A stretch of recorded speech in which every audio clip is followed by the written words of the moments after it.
Gokulam jewellers 20,000కు మించి కొనుగోలుకి gold coin, diamonds కి 5,000 ఆఫర్, ఎలక్ట్రిక్ బైక్ గెలుపొందే గొప్ప అవకాశం.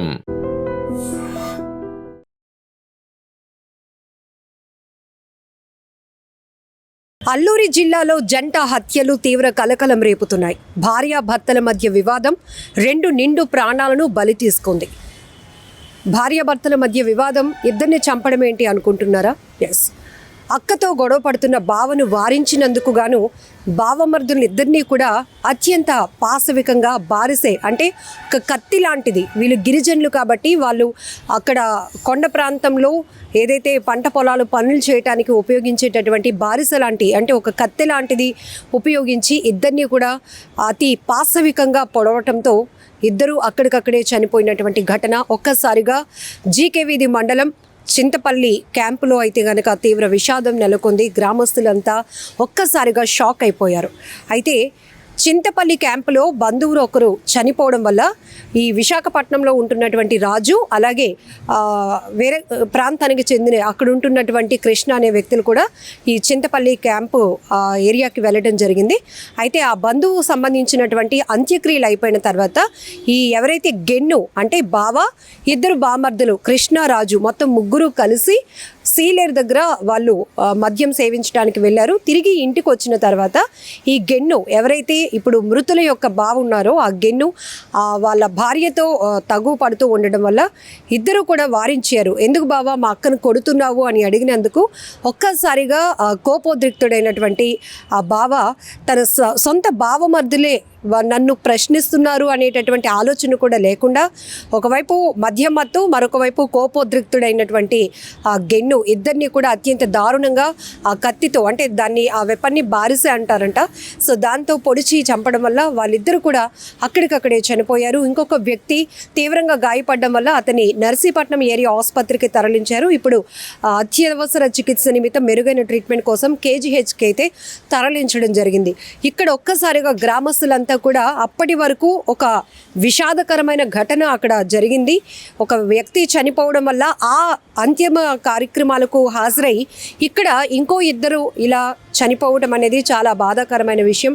అది కూడా అక్కతో ఎందుకు గొడవ పడుతున్నావు బావా అని అడిగినందుకు అదే పాపమా అన్నట్టుగా ఇప్పుడు గ్రామస్తులు చర్చించుకుంటున్నారు. ఇక్కడ చూడొచ్చు, సొంత బావ బామర్దుల మధ్య ఇంత గలాట జరిగింది, ఘర్షణ జరిగింది. అది కూడా వీళ్ళు మధ్యలో ఉండటం వల్ల అసలు కాన్షియస్లో లేనటువంటి పరిస్థితి అని చెప్పాలంటే స్పృహ కోల్పోయారా. కనీసం మేమంతా ఒక కుటుంబ సభ్యులు, మా బావ బామర్దులు అంటే ఒక అన్నదమ్ముల్లాగా మెలగాల్సిన వాళ్ళం, అలాంటిది ఒకరికొకరు ప్రశ్నించుకుంటున్నారంటే ఖచ్చితంగా వాళ్ళ అక్కని ప్రతిసారి కూడా తాగి వచ్చి కొట్టడం తిట్టడం చేస్తున్నారు. కాబట్టి ఇప్పుడు వాళ్ళ కళ్ళెదుటే తమ బావ అక్కని ఆ రకంగా తిడుతూ గొడవ పడుతూ కొట్టడం చేయడం వల్ల వీళ్ళిద్దరు కూడా ప్రశ్నించారు. ఈ ప్రశ్నించడమే పెద్ద నేరం అయిపోయినట్టుగా ఆ బావ గెన్ను ఎవరైతే ఉన్నారో అత్యంత పాశవికంగా వీళ్ళిద్దరిని పొడిచి చంపేసిన ఘటన ఎంతో బాధాకరమైన విషయం. ఎందుకంటే జంట హత్యలు ఒక్కసారిగా ఏజెన్సీ ప్రాంతాన్ని తీవ్ర విషాదంలో ముంచాయని చెప్పొచ్చు. ఈ మధ్య కాలంలో మనం చూస్తున్నాం ఎక్కువగా ఆర్థిక పరమైనటువంటి విషయాలు, వివాహేతర సంబంధాలు, ఇలా కోపంలో కక్ష పెంచుకోవటం, అసలు ఏం చేస్తున్నారో విచక్షణ కూడా కోల్పోయి ఒక్కసారిగా మనుషుల మీద దాడి చేయటం, ఆ దాడే ఇప్పుడు పూర్తిగా ఇద్దరు ప్రాణాలను తీసుకుందని చెప్పొచ్చు. అంటే వాళ్ళని చంపేస్తాను, లేకపోతే నేను ఈ కత్తితో ఇంత పొడవడం వల్ల వాళ్ళు చనిపోతారు, అంటే నా భార్యకు సంబంధించిన ఇద్దరు తమ్ముళ్లను నేను చంపుతున్నాను అనేటటువంటి ఆలోచన కూడా లేకుండా అంత విచక్షణ రహితంగా ఒక క్రూరత్వంతో వ్యవహరించిన తీరు ఇప్పుడు చాలా బాధాకరం. ప్రతి ఒక్కరు కూడా ఇప్పుడు ఆ వ్యక్తి ఎవరైతే ఉన్నారో అతన్ని పూర్తిగా తిట్టిపోస్తున్నారు. ఎందుకంటే ఇంత బాగా చూసుకుంటారు ఇద్దరు బామర్దులు కూడా. అక్క అంటే మంచి అభిమానం, ప్రేమ. ఆ ప్రేమ వల్లే వీళ్ళిద్దరు కూడా బావ మారుతాడేమో అని అడిగే ప్రయత్నం చేశారు. అంతేగాని బావ చేతిలోని ఇద్దరు ప్రాణాలు కోల్పోతారు అని అనుకోలేదు. ఒక్కసారిగా మొత్తం ఆ ఊరంతా చింతపల్లి క్యాంపులో అయితే విషాదకర ఛాయలు అలముకున్నాయి. పోలీసులు ఇమీడియట్గా సంఘటనా స్థలానికి కూడా చేరుకున్నారు. సో హుటాహుటిన ఎవరైతే ఈ దాడిలో గాయపడినటువంటి వ్యక్తి పూర్తిగా అతను కూడా తీవ్రమైనటువంటి బ్లడ్ తీవ్ర ఇంజ్యూర్ కావడం వల్ల అతనికి కూడా తీవ్రమైన రక్తస్రావం జరిగింది. ఇమీడియట్గా అతని ప్రాణాలు కాపాడే క్రమంలో స్థానికంగా ఉన్నటువంటి ఏరియా హాస్పిటల్కి తరలించారు. ఆ తర్వాత అత్యవసర చికిత్స నిమిత్తం కేజీహెచ్కు కూడా తరలించడం జరిగింది. ఏదేమైనా చాలా బాధాకరమైన విషయం అని చెప్పుకోవచ్చు. అప్పటి వరకు బావతో కలిసి బామర్దులిద్దరు కూడా ఏదో సరదాగా మందు తాగుతున్నాం, ఎంజాయ్ చేస్తున్నాం అనుకున్నారు. కానీ ఆ తర్వాత వాళ్ళ ప్రాణాలు పోతాయని పాపం వాళ్ళు కూడా ఊహించలేదు. ఇక్కడ మనం చెప్పుకోవచ్చు, మద్యం ఒక రాక్షసు లాంటిది. ఆ సమయంలో వీళ్ళు ఎంత విచక్షణ కోల్పోతున్నారో ఈ ఘటన ఒక ఉదాహరణ కూడా చెప్పొచ్చు. ఎందుకంటే నార్మల్గా ఒకవేళ వాళ్ళు ఈ మద్యం సేవించకుండా ఉండి నార్మల్గా అడుగుంటే కనుక మాటకు మాటో లేకపోతే చిన్న చిన్న దాడి అంతవరకు వెళ్ళునేమో. కానీ ముగ్గురు మద్యంలోనే ఉన్నారు. ఇక్కడ ఆలోచించాల్సింది గెన్ను అనే వ్యక్తి ఒక అంటే పెద్దని పాత్ర అంటాం జనరల్గా ఇంట్లో బావ అనే ఒక ఏదైతే ఉంటారో అది ఒక బాధ్యతమైనటువంటి వ్యక్తి. ఎందుకంటే మిగతా తన భార్యకు సంబంధించినటువంటి చెల్లెళ్ళు కానీ లేకపోతే అక్కని కానీ లేకపోతే అన్నదమ్ముళ్ళు కానీ అంతే రెస్పెక్ట్గా ప్రేమగా ట్రీట్ చేయాల్సినటువంటి వ్యక్తి ఇక్కడ ఇద్దరు ప్రాణాలు బామర్దుల ప్రాణాలు తీసేయటం చాలా బాధాకరమైన సంగతి. ఏదేమైనా కూడా ఒక దురదృష్టకరమైన సంఘటన అనే చెప్పాలి. అప్పటికే ఒక విషాదమైనటువంటి కార్యక్రమానికి హాజరైన వాళ్ళు ఇలా ప్రాణాలు కోల్పోతారు. అది సొంత బావ చేతిలోని తమ ప్రాణాలు కోల్పోవటం అనేది చాలా దురదృష్టకరం. ఏం జరిగిందమ్మా?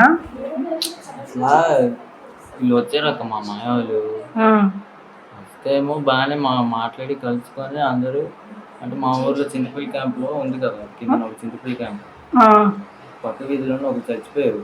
మా మాయ వాళ్ళ అత్తగారు చచ్చిపోతే వస్తేమో బాగానే కలిసి బాబాలు బాగానే కలిసి మందు తాగారు. తాగిన తర్వాత గొడవ ఏ టైంతో నాకు కూడా తెలియదు. నేను బయట ఉన్నాను, ఇంటి బయట ఉన్నాను. వీళ్ళేమో అమ్మ వాళ్ళందరూ ఇంటి లోపల ఉన్నారు. అలా గొడవలు వేసి ఇంకా నాకు కూడా ఇలా పొడిచాడు. ఏటితో పొడుచుకున్నారు? చాకులతోనే. చాకులా? ఇలా పొడుచుకున్నారు గొడవలు. ముగ్గురునా? ముగ్గురు గొడవ వచ్చిందా? ఇద్దరికి వచ్చిందా? ముగ్గురికి. ఒకరికొకరు పొడి తీసుకున్నారు అంటే పొడి చేసుకోవడం అంటే ఆడ పొడిస్తాడు. ఎవరు? ఏం జరిగిందమ్మా? అసలు వీళ్ళు వచ్చారక్క మా మాయ వాళ్ళు వస్తేమో బాగానే మాట్లాడి కలుసుకొని అందరూ అంటే మా ఊర్లో చింతపల్లి క్యాంప్లో ఉంది కదా కింద ఒక చింతపల్లి క్యాంప్ పక్క వీధిలోనే ఒక చచ్చిపోయారు. మా మాయ వాళ్ళ అత్తగారు చచ్చిపోతే వస్తేమో బాగానే కలిసి బాబాలు బాగానే కలిసి మందు తాగారు. తాగిన తర్వాత గొడవ ఏ టైంతో నాకు కూడా తెలియదు. నేను బయట ఉన్నాను, ఇంటి బయట ఉన్నాను. వీళ్ళేమో అమ్మ వాళ్ళందరూ ఇంటి లోపల ఉన్నారు. అలా గొడవలు వేసి ఇంకా నాకు కూడా ఇలా పొడిచాడు. ఏటితో పొడుచుకున్నారు? చాకులతోనే. చాకులా? ఇలా పొడుచుకున్నారు గొడవలు. ముగ్గురునా? ముగ్గురు గొడవ వచ్చిందా? ఇద్దరికి వచ్చిందా? ముగ్గురికి. ఒకరికొకరు పొడి తీసుకున్నారు అంటే పొడి చేసుకోవడం అంటే ఆడ పొడిస్తాడు. ఎవరు? నిజంగా ప్రస్తుతం ఉన్నటువంటి సమాజం దేనికి ప్రయారిటీ ఇస్తుంది? ఆర్థిక సంబంధాల చుట్టూ మాత్రమే తిరుగుతోంది. మళ్ళీ ఎన్నికలంగానే చాలా విరక్తి కలుగుతున్నాం. మంచి అనిపిస్తుంది కదా, లేడీస్ కూడా ఛాలెంజింగ్ జాబ్స్ చేసినప్పుడు చాలా బాగుంటది. ట్రాఫిక్ అసిస్టెంట్స్ గా నియమించిన ట్రాన్స్జెండర్స్ అందరితో సాల్యూట్ చేయించుకుంటున్నారు. ఫుడ్ డెలివరీ ఇవ్వటానికి వెళ్ళినటువంటి డెలివరీ బాయ్ అనిల్ పై కళ్ళ ముందు